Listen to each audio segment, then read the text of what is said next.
Cumprimento a igreja com a paz do Senhor. Evangelho de Lucas, capítulo 6,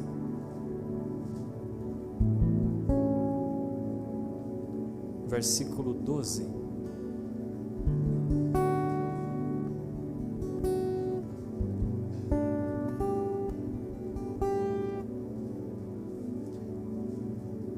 Evangelho de Lucas, capítulo 6, versículo 12. A igreja encontrou, irmãos? Diz assim a palavra de Deus: E aconteceu que, naqueles dias, subiu ao monte a orar e passou a noite em oração a Deus. E quando já era dia, chamou a si os seus discípulos e escolheu 12 deles, a quem também deu o nome de apóstolos: Simão, ao qual chamou Pedro, e André, seu irmão, Tiago e João, Felipe e Bartolomeu, Mateus, Tomé, Tiago, filho de Alfeu, Simão, chamado Zelote, Judas, filho de Tiago, e Judas Iscariote, que foi o traidor. Vamos abrir agora em Marcos capítulo 3, versículo 13. É o mesmo texto.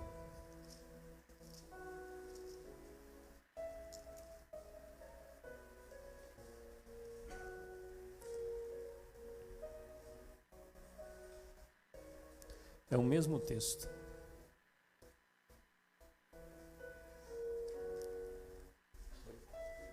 Que diz assim: E subiu ao monte e chamou para si os que ele quis, e vieram a ele.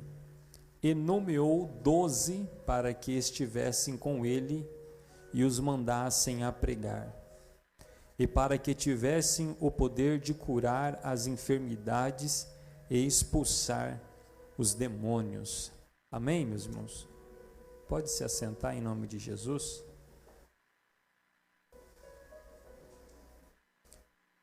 Nós hoje vamos falar sobre a eleição dos 12. Se podemos hoje falar sobre um tema, para esta mensagem, poderemos falar sobre a escola apostólica. Claramente, irmãos, que o ministério de Jesus, ele não dá início no capítulo 6 do Evangelho de Lucas, quando Jesus escolhe para si 12 discípulos. Existe um contexto, uma história muito grande e interessante que acontece antes desse assunto, que é um divisor de água para estes homens que foram chamados por Jesus para serem seus apóstolos. Então eu queria pedir para que os irmãos, vou bem pausadamente, que a gente possa compreender junto esse assunto. E eu tenho certeza que Jesus vai mais uma vez falar conosco aqui. Hoje o assunto que iremos tratar é sobre a escola apostólica, onde os discípulos são os alunos e Jesus o mestre professor. No contexto bíblico, precisamos entender como que de fato isso aconteceu.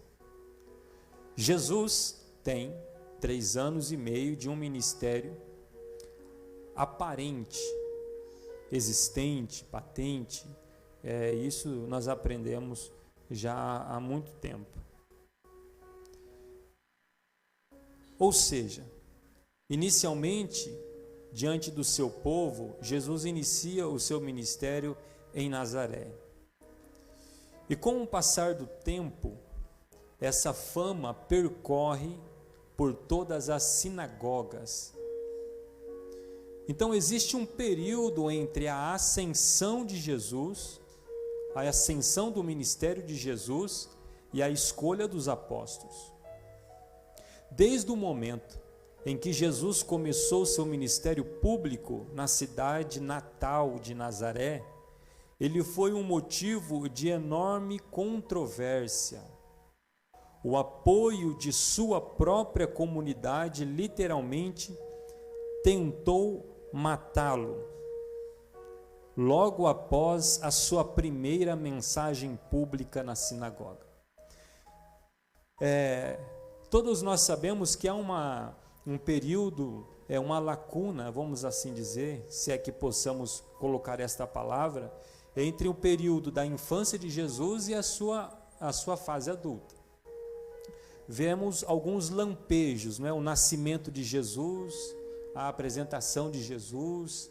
Depois a Bíblia vai falar ali que Jesus, aproximadamente entre 7 a 11 anos de idade, não se sabe exatamente a idade, mas Jesus, quando ele é perdido pelos pais no caminho de volta a Jerusalém, e eles entram em desespero, Maria e José, eles o encontram no templo, lendo, e a Bíblia diz que Jesus discutia com os líderes religiosos acerca dos negócios de seu pai.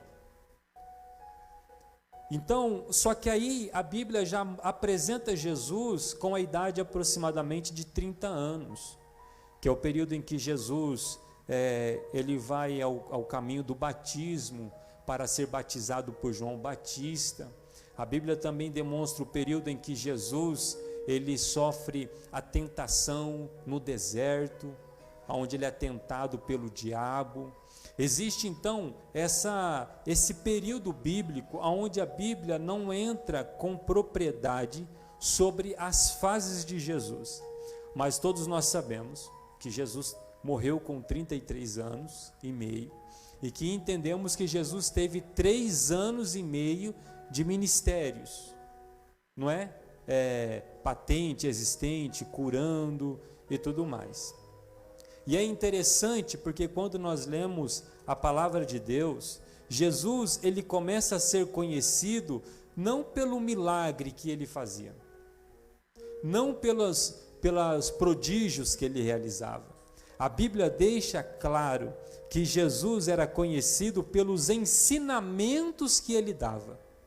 Se você ler em Lucas capítulo 4, versículo 14, quando Jesus sai ou desce, quando Jesus volta do deserto, a Bíblia diz assim: então pela virtude do Espírito, voltou Jesus para a Galileia, e a sua fama correu por todas as terras e em derredor. E ensinava nas sinagogas, e por todos era louvado. Jesus começou a ser conhecido, começaram a falar de Jesus, começaram a falar sobre a pessoa de Jesus pelos ensinamentos que Jesus dava.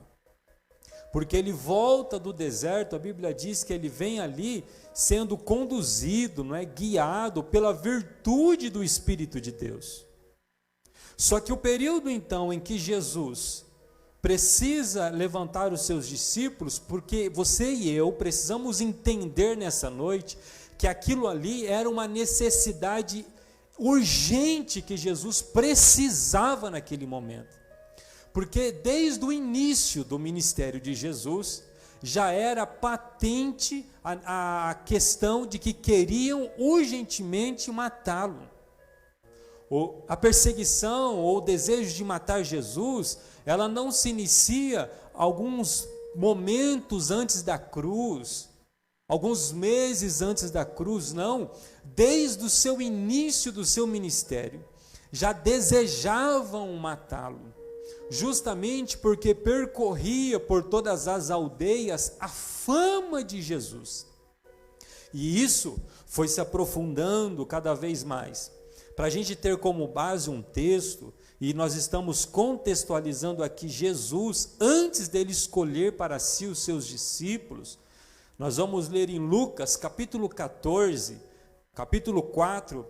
versículo 14 ao 20. Abre a sua Bíblia comigo, Lucas capítulo 4, versículo 14 ao 20.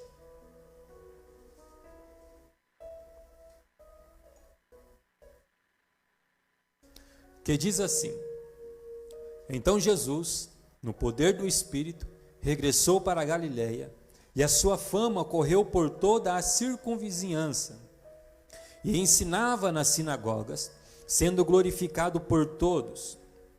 Indo para Nazaré, onde fora criado, entrou num sábado na sinagoga, segundo o seu costume, e levantou-se para ler. Irmãos, pausadamente, foi a primeira vez que Jesus se levanta para ler na sinagoga? Jesus já havia feito isso antes? Já. O texto está dizendo que era um costume de Jesus se levantar para ler na sinagoga. Nós vemos na Bíblia que quando criança Jesus já fazia isso. E foi aonde os seus pais o acharam quando o perderam no caminho. Então não era algo que estava acontecendo naquele momento. Era um costume. Mas o que houve nesse dia, de diferente dos demais dias em que Jesus se levantava para ler na sinagoga? A Bíblia vai dizer, continuando o texto: então lhe deram o livro do profeta Isaías, e abrindo o livro, achou o lugar onde estava escrito: o Espírito do Senhor está sobre mim, pelo que me ungiu para evangelizar os pobres, enviou-me para proclamar libertação aos cativos e restauração da vista aos cegos, para pôr em liberdade os oprimidos e apregoar o ano aceitável do Senhor. Tendo fechado o livro, devolveu-o e assentou-se, e todos na sinagoga fitaram os olhos nele. Então foi mais ou menos assim: Jesus estava de pé, ele se levantou para ler, e deram para Jesus o livro do profeta Isaías. E a Bíblia vai dizer que Jesus abriu o livro do profeta Isaías no capítulo 61, e o texto vai dizer que ele começou a ler, não é isso?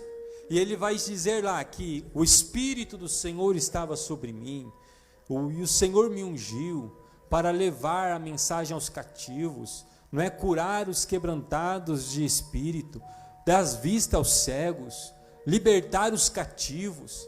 Só que este texto é considerado para o povo judeu, até então na época, um texto que apontava literalmente para Jesus, o Messias, porque era um texto messiânico, que literalmente falava sobre a vinda daquele que veria enviado por Deus para libertar o povo da escravidão, do jugo, do pecado. Então, quando Jesus faz a leitura deste texto diante de todos na sinagoga, e a Bíblia diz que ele fecha o livro após ler e entrega na mão daqueles que estavam coordenando aquele culto, e ele se assenta, todos que estavam ali começaram a olhar para ele, porque Jesus já estava sendo conhecido, sim ou não? Agora Jesus faz uma leitura importante, e a questão desta leitura, ela pesa ainda mais. Sabe por quê? Porque no capítulo 4 e no versículo 21, Jesus vai dizer assim, logo após de ter feito esta leitura, ele disse: hoje se cumpre esta escritura em vossos ouvidos. Quando todos estavam olhando para Jesus, ele olhou para todos e disse assim: hoje se cumpre esta profecia. E sabe o que é mais interessante no texto? O mais interessante no texto é que no versículo 22, o texto vai dizer: e todos lhe davam testemunho, e se maravilharam das palavras, cheia de graça, que saía de sua boca, e diziam assim: não é este o filho de José? Quem é José que eles estão mencionando aqui? é o José do Antigo Testamento? Claro que não. Eles estão dizendo: este que está lendo a leitura do profeta Isaías, que aponta para o Messias, para o Filho de Deus, e agora ele diz que hoje se cumpre diante de nós esta profecia. Não é esse aí o filho de José? José, o carpinteiro, o morador da cidade de Nazaré? Como filho de José pode dizer que hoje se cumpre essas profecias? É que eles estavam olhando para o Cristo homem, mas aquele Cristo que se apresentou na sinagoga era o Filho de Deus, que diz: hoje se cumpre esta profecia. E a Bíblia vai dizer que eles criaram um alvoroço, e no versículo 28, você está com a sua Bíblia aberta? Versículo 28, 4:28. O que a Bíblia vai dizer? Todos na sinagoga, ouvindo estas coisas, se encheram de... Versículo 29. E levantando-se, expulsaram-no da cidade, e levaram até ao cima do monte sobre a qual estava edificado, para de lá precipitarem a... O que eles queriam fazer com Jesus, irmãos? Matá-lo, sim ou não? O filho de José, dizendo que é o Filho de Deus, não, a gente precisa dar um jeito nele. Mas aí a Bíblia diz que Jesus, sai entre eles, como a gente diz hoje, ele sai de fininho, Saiu de fininho e foi embora. As palavras de Jesus naquele momento causou um alvoroço muito grande. Então, quando Jesus olha para todos os presentes e diz que hoje se cumpria as profecias desse livro, ninguém entendeu. O coração daquele povo se encheu de ira. Então era eminente que a morte de Jesus estava ali, sendo procurada todos os dias. E nós estamos falando do início do ministério de Jesus. Ele não havia escolhido os 12 apóstolos ainda. Nós estamos dizendo que Jesus tinha quantos anos de ministério? Quantos anos? 3 anos e meio. Então, olha, presta atenção, irmãos, nessa construção. Então, quando Jesus se apresenta ali para ser batizado por João Batista, ele já está com aproximadamente 30 anos, certo? Quando Jesus vai levantar os 12 apóstolos, já se passaram quase 1 ano. E era eminente que cada dia mais eles procuravam matar Jesus. Tenha em mente, portanto, que a seleção dos 12 ocorreu no momento em que Jesus foi confrontado com a iminência da sua morte. Não foi algo que Jesus chegou assim e falou assim: vamos escolher os 12 apóstolos agora e vamos sair por aí pregando evangelho, vou ensinar eles o que é ser discípulos, vou ensinar eles a respeito do reino, vou ensinar eles. Não, era algo que era necessário, porque a eminência da sua morte estava ali. Estavam tentando matá-lo. Havia sentido a hostilidade crescente dos líderes religiosos, em que sua missão terrena iria culminar com a morte, ressurreição e a ascensão de Jesus. Tinha como mudar esse plano? Tinha como mudar este processo? Não. Nascimento, morte, ressurreição e ascensão. Sua maior prioridade passou a ser o treinamento dos homens que seriam os principais porta-voz do evangelho depois que ele partisse. Irmãos, Jesus veio ao mundo para cumprir uma missão, sim ou não? E Jesus precisava deixar alguém aqui que desse sequência, seguimento a este trabalho tão importante.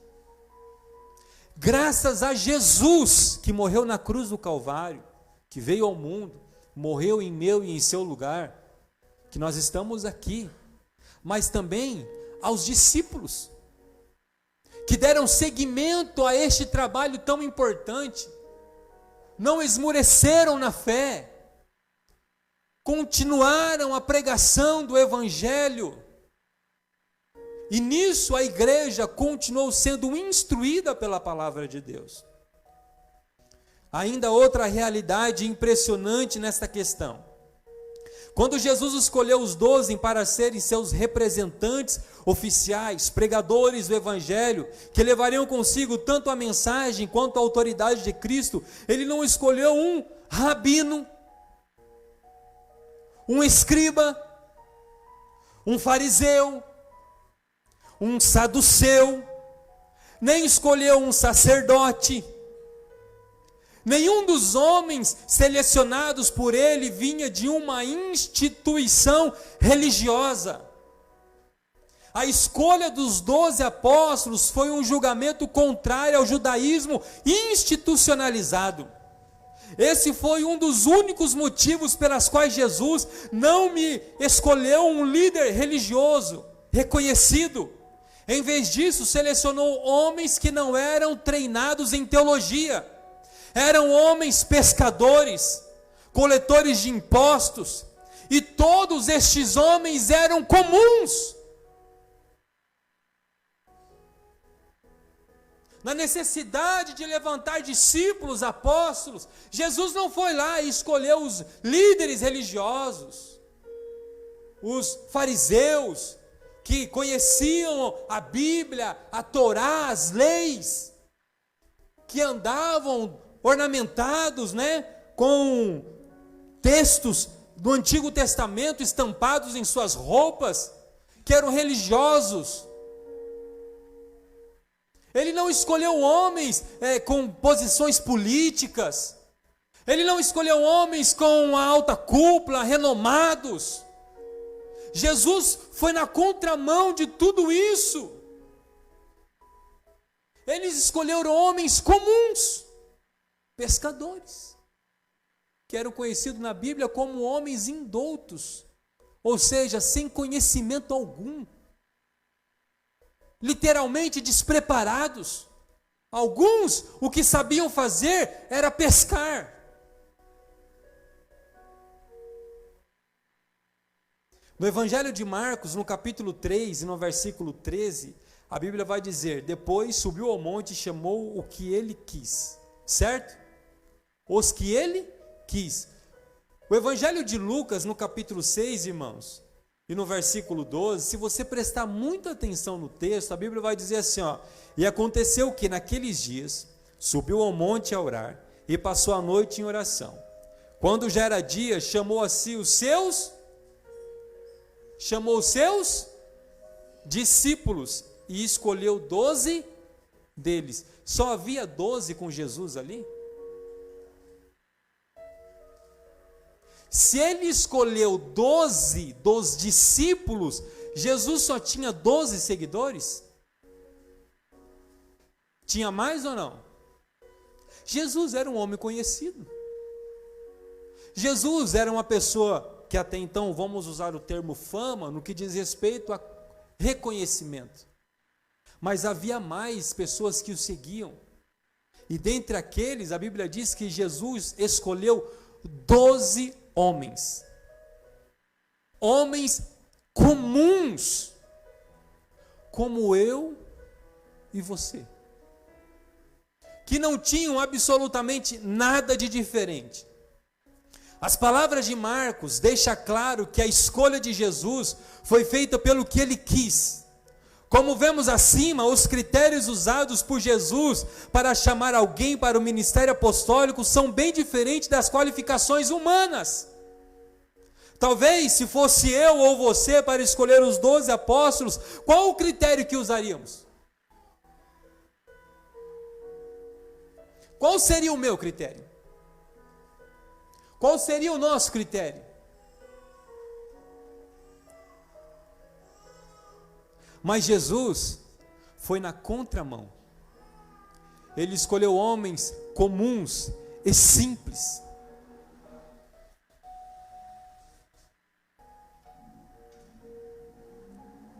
Primeiro Coríntios capítulo 1, versículo 26 e 31.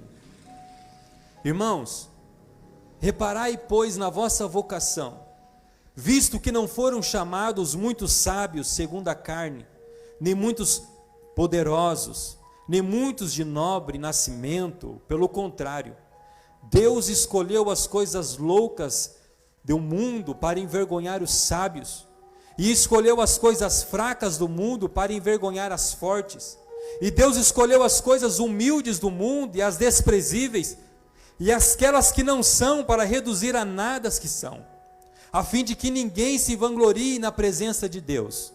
Mas vós sois deles, em Cristo Jesus, o qual se tornou da parte de Deus sabedoria e justiça, e santificação e redenção, para que, como está escrito, aquele que se glorie, glorie-se no Senhor. Quando a gente vai na feira para escolher o tomate para fazer a nossa salada, a gente pega os melhores tomates, é ou não é? Os mais durinhos lá, alguns até são mais criteriosos, né? Pega os que estão menos vermelho, que às vezes ficar, né? As irmãs aí sabem do que eu estou dizendo, né? Às vezes pega aquele muito vermelho, daqui a pouco ele já está mole, tem que fazer rápido. Aí, aquelas que têm mais experiência, vai lá, pega os durinhos, aqueles que já está meio verdinho, querendo ficar vermelho, porque sabe que ele vai durar um pouquinho mais. Nós somos criteriosos. Nós queremos escolher as coisas boas. Mas quando eu olho para a escolha dos 12, eu glorifico a Deus. Sabe por quê? Porque eu entendo que há espaço para mim. Há espaço para você. Há espaço para você. É possível que Satanás procure nos convencer de que nossas falhas nos tornem contra as escolhas de Deus, contra a igreja. No entanto, as escolhas de Cristo, dos 12 apóstolos, servem de testemunho em favor do fato de que Deus pode usar os indignos e inaptos, pode usar os seres insignificantes. Esses 12 homens, irmãos, comuns, viraram o mundo de cabeça para baixo, não por terem talentos extraordinários, ou aptidões intelectuais singulares, poderosa influência ou uma posição social especial. Viraram o mundo de cabeça para baixo, pois Deus operou através deles pelo poder do Espírito Santo. Eu ou você nessa noite, que estamos aqui, podemos ter a certeza e a convicção de que eu posso não ter um nome popular, posso não ter um carro bom, posso não vir com um sobrenome conhecido ou reconhecido, mas eu tenho espaço na escolha de Deus. Eu tenho espaço nas escolhas de Jesus. Porque Jesus não olha por fora, o estereótipo do homem. Jesus não olha o homem por fora. Jesus olha o homem por dentro. A Bíblia vai dizer que quando Samuel vai na casa de Jessé, e ele quase vai ungir, não é? Eliabe como o futuro rei de Israel. Mas quando ele levanta o vaso de azeite para ungir o filho de Jessé, o primogênito, o Deus brada no coração de Samuel e diz: pare! Samuel, esse não! Esse é homem exaltado. A palavra exaltado ali no original é exaltado aqui dentro. Ele tem um narizinho muito empinado. Ele se acha o tal. Não.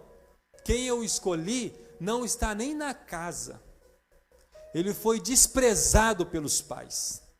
Ele está no campo, cuidando das ovelhas do Pai. O nome dele não está nem na lista dos melhores, mas é esse que eu escolhi. Não é esse. Aí a Bíblia diz que Samuel pergunta: acabaram-se os mancebos? Aí Jessé vai dizer assim: não, falta o menor. E a Bíblia diz que Samuel diz assim: então vá chamá-lo, porque ninguém vai assentar na mesa enquanto ele não chegar. Irmãos, tem espaço no reino de Deus para mim e para você, porque Deus não está olhando ou nos escolhendo pelo que temos por fora, Deus está escolhendo por aquilo que somos aqui dentro, e Deus sabe quem é você. Deus te conhece. Bom, agora Jesus escolheu 12 homens comuns para um chamado incomum. Agora estes homens foram matriculados, os 12, na escola apostólica, onde o próprio Jesus seria o professor. E o período de aprendizado agora é de 2 anos e meio aproximadamente. Alguém que está fazendo faculdade? Alguém que já fez faculdade, concluiu? Eu vou baixar a mão porque eu não estou fazendo, também não fiz. É só para ver quem fez, viu, irmão? Mas pretendo fazer. Hoje, para se formar em Direito, quantos anos é? 5 anos? Em Psicologia, 5 anos? Em Medicina?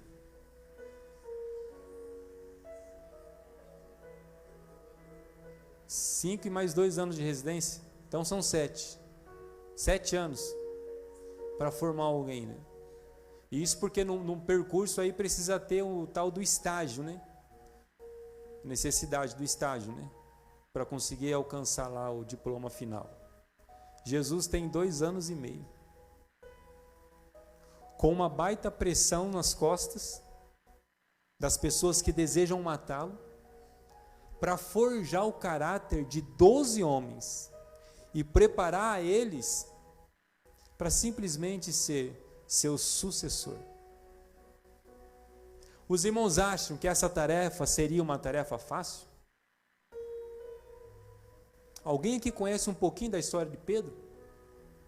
Da biografia de Pedro? Pedro era uma pessoa fácil de lidar, irmão? Precisamos deixar isso bem claro em nossa mente, que literalmente Jesus estava preparando os seus discípulos para serem seus representantes, depois da eminência de sua morte, aonde a perseguição se tornava cada dia mais forte. E isso significava que sua morte estava próxima. Jesus precisava preparar os seus discípulos e ele usava a todo instante, em qualquer lugar e em qualquer circunstância, meios e métodos para prepará-lo. Quando Jesus operava um milagre, ele estava ensinando. Quando Jesus ensinava na multidão, ele estava ensinando. Quando Jesus leva os discípulos para passarem aquela grande tribulação no mar de Genezaré, ele estava ensinando. Quando Jesus multiplica os pães e os peixes, ele estava ensinando.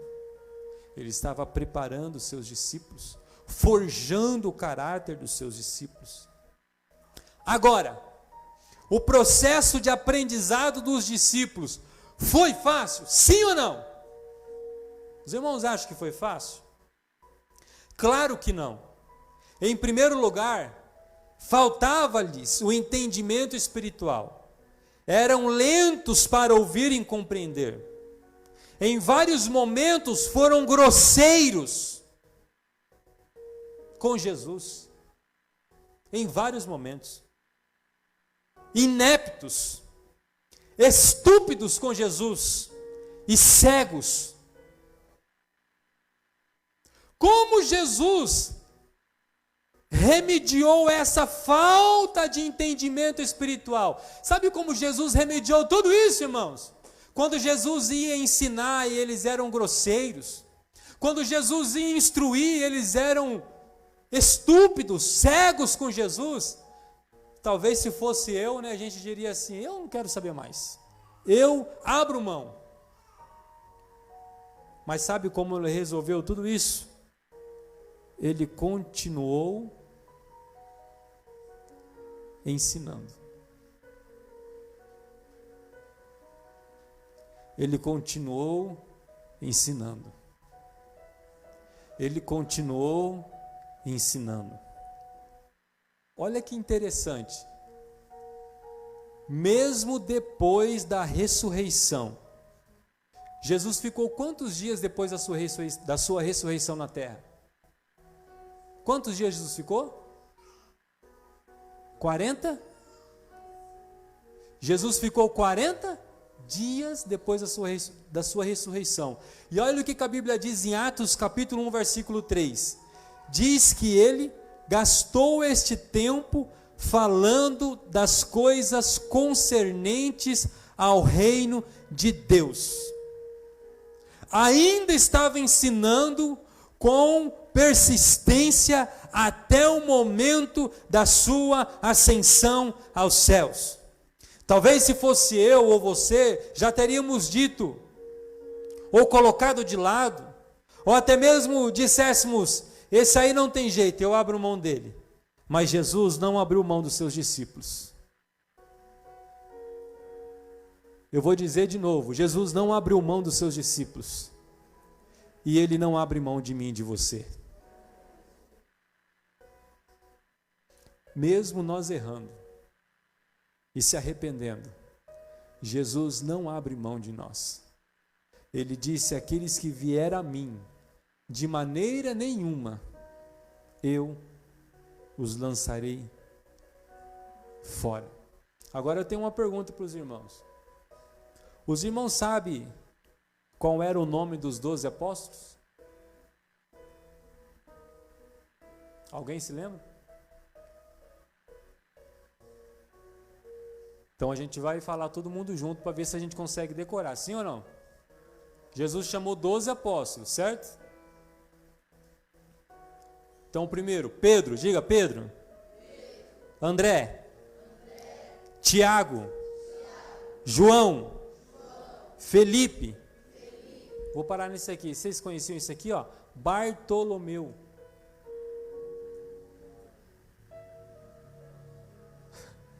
Vamos todo mundo dizer? Bartolomeu? Tomé. Mateus. Tiago, filho de Alfeu. Tadeu. Simão. Por último, alguém conhece? Judas Iscariote. Alguém conhece Judas Iscariote? São 12 apóstolos. Presta atenção, por que nós vamos ler nominalmente e vamos falar sobre o nome de cada um deles? E olha que interessante, essa lista que lemos, irmãos, segue absolutamente igual em todos os 3 evangelhos, sendo estes Mateus, Marcos e Lucas. Em Atos capítulo 1, versículo 13, a lista também é igual, só muda uma coisa naquela lista. Alguém sabe qual é o nome que se altera? O de Judas. Por que o nome de Judas não está lá? Porque ele já tinha se matado. Então havia uma lista.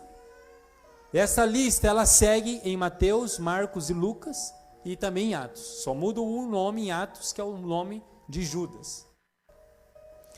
Essa lista de 12 homens, preste muita atenção nisso. Podemos dividir em 3 grupos distintos. Quantos grupos? O primeiro grupo era considerado os íntimos de Jesus. Você vai entender porque eu estou dizendo isso. Irmãos, quantos discípulos ou apóstolos Jesus tinha? Jesus tinha 12, sim ou não? Eu falei o nome de Bartolomeu aqui. Alguém sabia que Bartolomeu era um apóstolo? Alguém aqui não sabia que Bartolomeu era um apóstolo? Mas é 12 apóstolos. Quando a gente faz essa divisão, você vai entender. Então nós podemos dividir o grupo de 12, a lista de 12, em 3 grupos de 4 discípulos, certo? Então o primeiro grupo é considerado dos íntimos de Jesus. E ele é composto por 3 nomes. Esses nomes eu tenho absoluta certeza de que todos vão se lembrar. Alguém, não vou nem precisar falar, alguém era Pedro, André, Tiago e João. Estes estavam presentes com muita frequência em momentos extraordinários que Jesus realizava. Evangelho de Lucas, capítulo 8, versículos 50 e 51. Um exemplo. Mas Jesus, ouvindo isso, lhe disse: não temas, crê somente, e ela será salva. Tendo chegado a casa, a ninguém permitiu que entrasse com ele, senão Pedro, João e Tiago, e bem assim o pai e a mãe da menina. Na casa de Jairo, Jesus chama para entrar naquele momento Pedro, Tiago e João.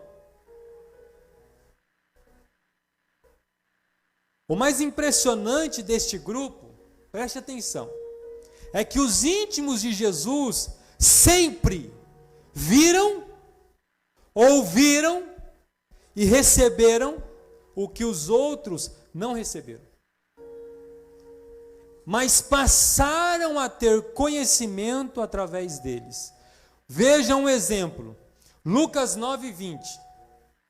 Mas vós, perguntou ele, o que dizeis que eu sou? Quando Jesus pergunta para os discípulos, o que eu sou para vocês?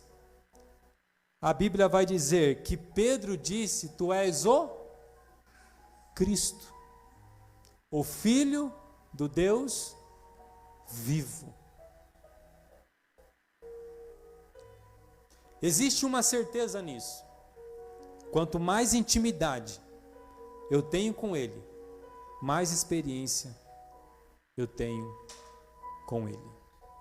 Às vezes, irmãos, a gente fala assim, eu quero ter experiência com Jesus. Eu quero ter experiência com Jesus, mas eu quero ter intimidade com Ele. Porque intimidade com Jesus gera experiências com Jesus. Os íntimos vivenciavam experiências extraordinárias. Quando Jesus sobe ao monte da transfiguração, para se transfigurar, alguns dizem, em um corpo glorificado. Quem estava presente lá? Quem eram os discípulos presentes? Pedro, Tiago e João. Quem aqui quer ter experiência com Jesus? Levante a mão assim. Eu quero. Então a gente precisa nutrir intimidade com Ele.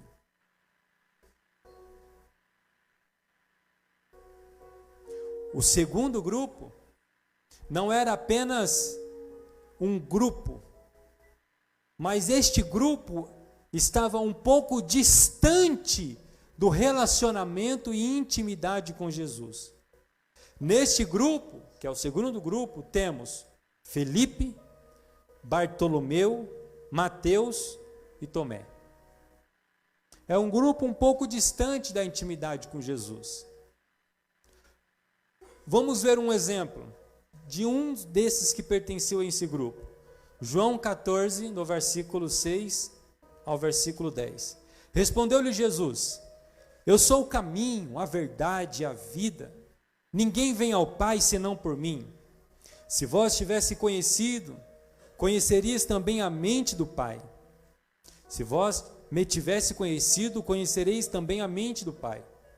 desde agora o conheceis e o tendes visto. Replicou-lhe Felipe: Senhor, mostra-nos o Pai, e isso nos basta. Disse-lhe Jesus: Felipe, há tanto tempo estou convosco e não me tens conhecido?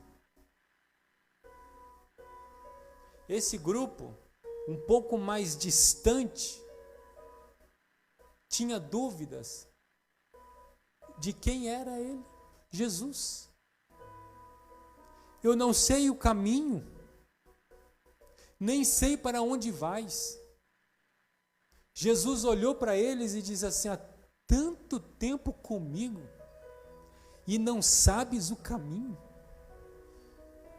Irmãos, tempo de igreja não determina nada.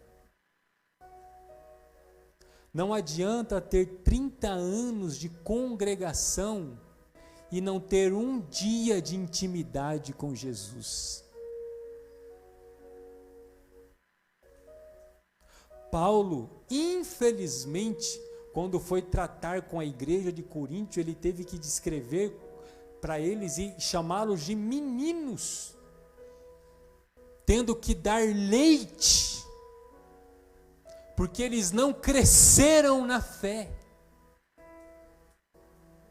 A vida é um crescimento espiritual. A Bíblia não fala que nós somos gerados de novo, sim ou não? Isso significa que é um processo de crescimento. Nós começamos agatinhando na fé. É por isso que há também a responsabilidade dos mais velhos serem a escora, não é? Serem aqueles que estão ali suportando os outros, dando suporte. Porque a necessidade de acompanhamento, uma criança quando está crescendo, a mãe não pega na mão para ensinar um menininho a andar, né? Quando começa a andar, vira aquela festa em casa e de repente já vira dor de cabeça também, porque vai para todo canto, se bobear, está fazendo bagunça e está indo para lá e para cá e tem que ficar atento, né? Mãe e pai, vai para lá e vem para cá todo o tempo, porque a criança está crescendo, ela está se amamentando, ela está comendo, ela está evoluindo. E a vida cristã necessita dessa evolução, mas ela só acontece quando há intimidade com Jesus. E a intimidade com Jesus está literalmente intrínseca na oração, na leitura da palavra, na frequência dos cultos. Não adianta querer um crescimento espiritual se vem no culto uma vez no mês.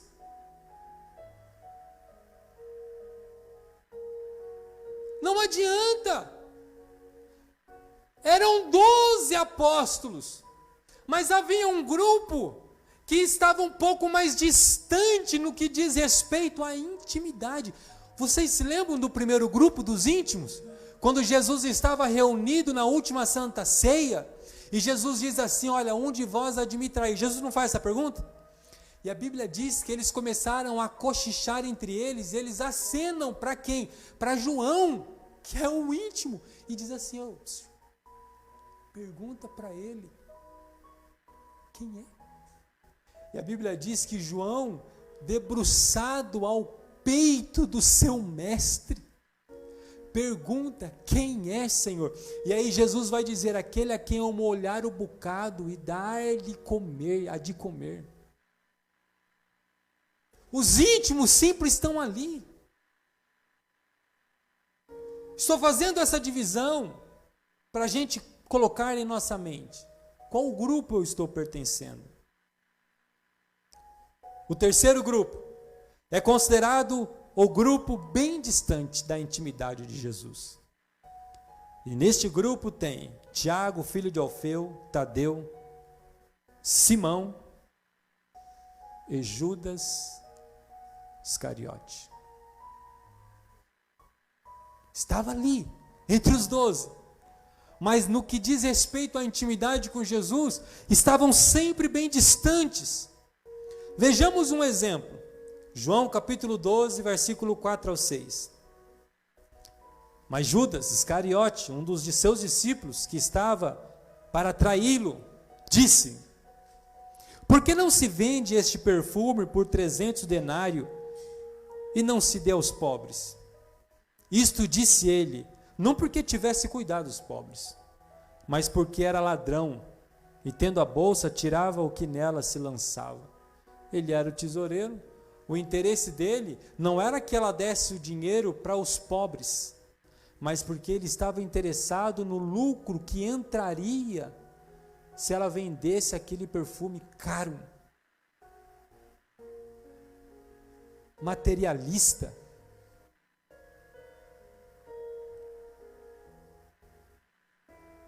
Irmãos, todos foram chamados para ser apóstolos, sim ou não? Todos foram chamados para ser apóstolos. Mas em Atos 1,13, um não estava na lista. Você sabia que tem pessoas com chamado de Deus lá na Cracolândia agora? Presos numa cadeia? Outras se prostituindo?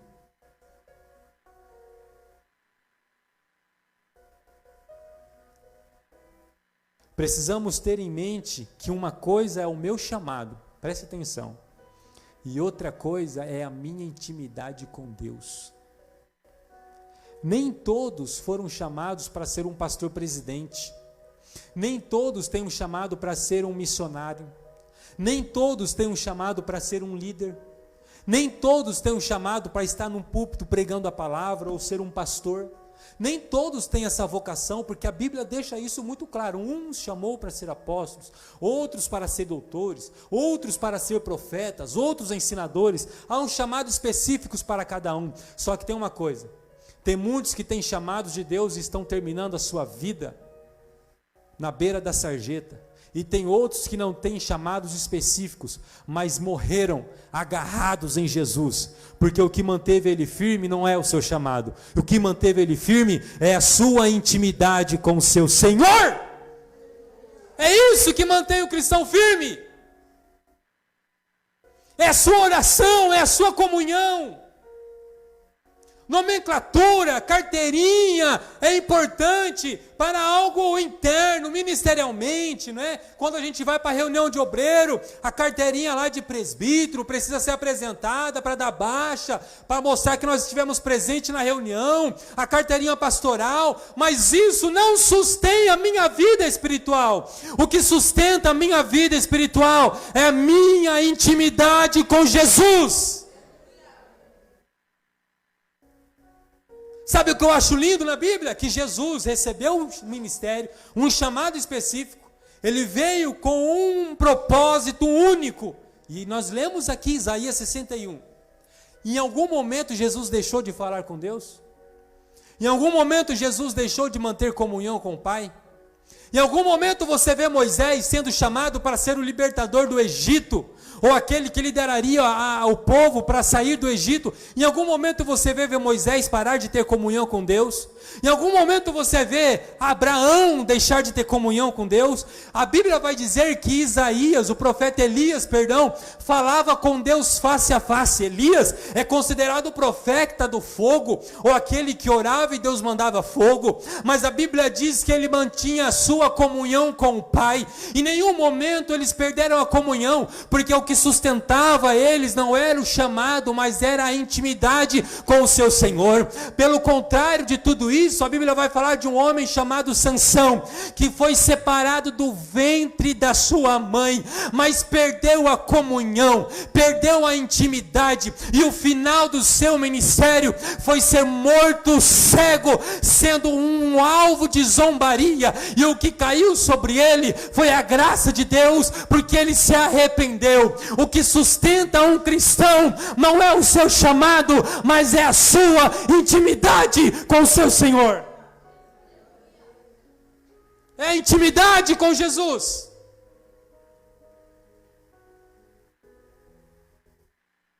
Posso não estar pregando no púlpito, mas eu estou falando com Deus. Posso não estar na África, mas eu estou falando com Deus. Irmãos, graças a Deus pelas irmãs do círculo de oração. Graças a Deus por essas irmãs que estão aqui toda segunda-feira orando, que mantêm o seu altar com Deus. Graças a Deus pelos obreiros que mantêm o seu altar com Deus. Graças a Deus os irmãos da igreja que chegam mais cedo, dobram os joelhos e falam com Deus na casa. Estão lavando louça lá, o hino da Laurete está cantando, está lá adorando a Deus, está trabalhando, mas está orando em espírito, falando com Jesus. Sabe por quê? Porque quando vem o vento forte, quando vem as tempestades da vida, ele está firme na rocha com Jesus. E a igreja continua caminhando. Não é o meu chamado que me sustenta. O que me sustenta é Deus. E eu encerro hoje essa palavra fazendo essa pergunta aos irmãos: em qual grupo nós estamos? Em qual grupo nós estamos?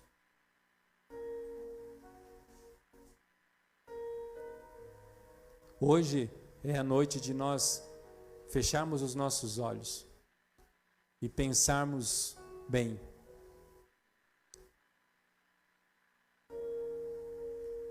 Porque se a palavra de Deus, que não é minha, é de Jesus.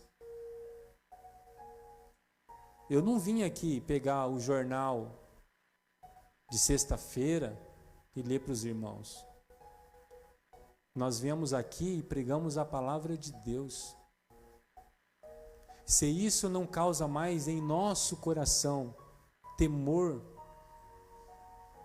e uma consciência latente, então eu preciso rapidamente retornar ao altar da comunhão.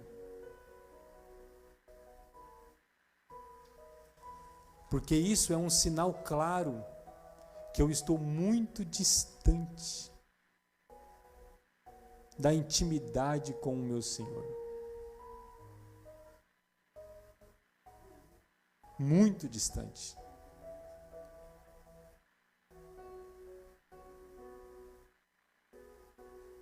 Hoje nós precisamos fazer essa reflexão em nosso coração. Eu queria orar com você. Talvez eu ou você, nós tenhamos dúvida: será que sou chamado por Deus? Será que eu tenho um chamado de Deus?